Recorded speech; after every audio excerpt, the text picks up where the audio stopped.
Hello hi నమస్తే welcome back to our channel. ఏం చేస్తున్నారండి? ఈరోజు నేను చాలా టేస్టీగా ఎమ్మీగా బొబ్బట్లు ప్రిపేర్ చేయబోతున్నానండి. చాలా ఎమ్మీగా చాలా టేస్టీగా వచ్చినాయండి అన్నీ.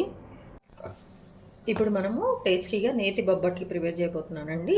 దానికోసం ఏంటంటే నేను ఈ బౌల్తో పచ్చిపప్పు ఒక కప్పు తీసుకున్నానండి.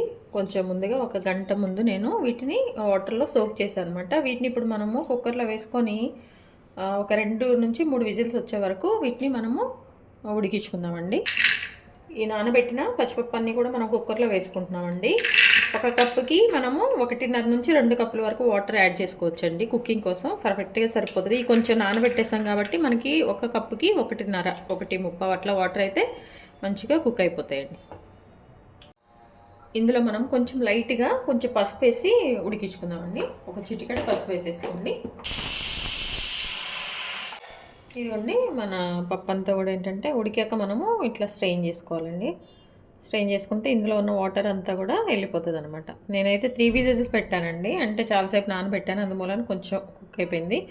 మీరైతే ఒకవేళ నానబెట్టుకుంటే 2 విజిల్స్ సరిపోతుంది, లేదంటే కనుక 3. ఇవి కొంచెం చల్లగా అయ్యే వరకు మనం వెయిట్ చేద్దాము. ఇందులో కొంచెం సాల్ట్ యాడ్ చేసుకోవాలండి.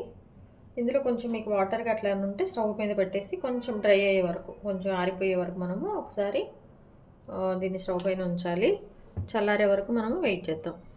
నేను ఏంటంటే 3/4 కప్పు బెల్లం తీసుకుంటున్నానండి. ఎందుకంటే ఇది కరెక్ట్గా స్వీట్ సరిపోతుంది. లేదంటే ఒక కప్పుకి 1 కప్పు వేసుకోండి మీరు. కొంచెం ఇంకా తక్కువ కావాలనుకుంటే 1/2 కప్ వేసుకోండి. మీరు స్వీట్ ఎంత తినాలనుకుంటున్నారో అంత.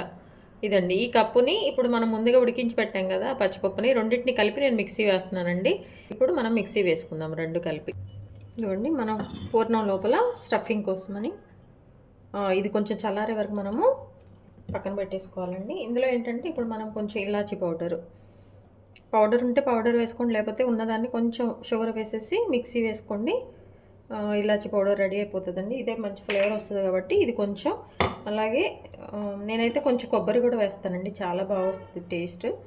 మరి వరకు మనము వెయిట్ చేయాలండి. మనం చపాతీలాగా చేసుకుంటానికి పిండి అయితేనేమోనండి 1 కప్పుకి 2 కప్పుల పిండి యాడ్ చేసుకోవాలి. ఇదిగోండి నేను ఈ కప్పుతోనే నేను శనగపప్పు తీసుకొని వాటిని నానబెట్టేసానండి.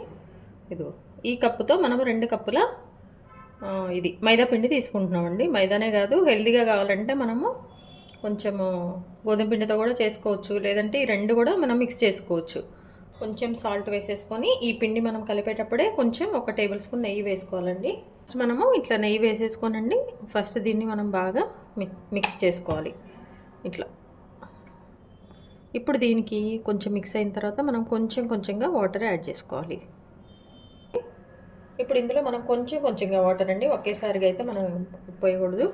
కొంచెంగా పోసుకుంటూ మనం దీన్ని మంచిగా మిక్స్ చేసుకోవాలి. మనం కరెక్ట్గా పర్ఫెక్ట్గా మనం మిక్స్ చేసుకుంటేనే మన భక్ష్యం బాగా వస్తుందండి.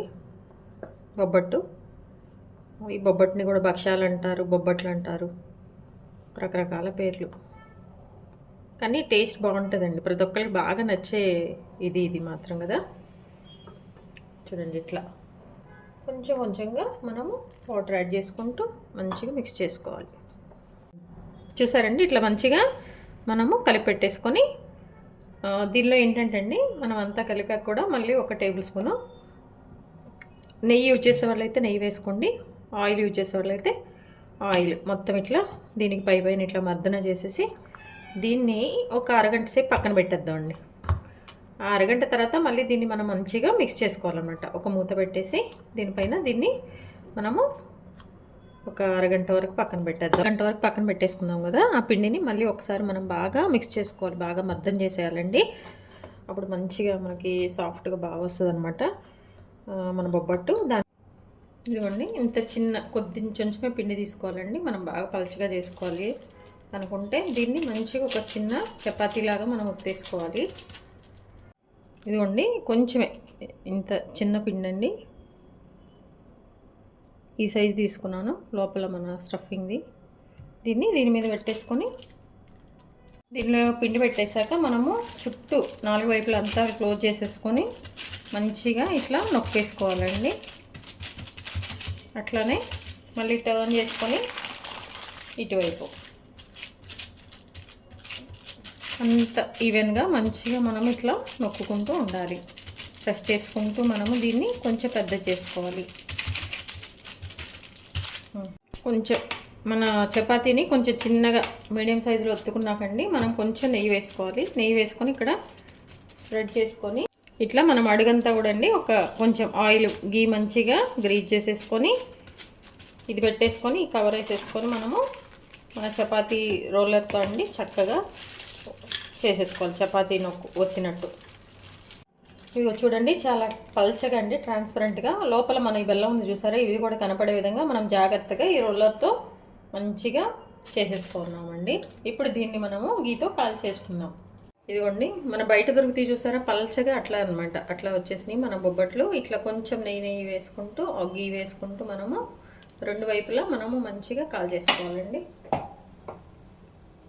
ఈ పల్చగా రావాలంటే కొంచెం జాగ్రత్తగా చేసుకోవాలండి మనం చపాతీ చేసేప్పుడు. అట్లా మంచిగా అట్లా బెల్లం కూడా బయటికి కనిపిస్తూ ఉంది చూసారా, అట్లా. అంతే మన బొబ్బట్లు రెడీ అయిపోయినాయి. చూసారండి మన బొబ్బట్లు మంచిగా చాలా టేస్టీగా ఎమ్మీగా చాలా పలచగా చక్కగా ప్రిపేర్ అయిపోయినాయండి. చూడండి చాలా పలచగా అట్లా అంటే చక్కగా టేస్ట్ కూడా చాలా బాగా వచ్చిందండి. మీ విలువైన సమయాన్ని కేటాయించిన వీడియోస్ చూస్తున్నందుకు మీ అందరికీ ధన్యవాదాలండి. మీ అందరికీ నచ్చినట్లయితే like, share, subscribe. Thank you.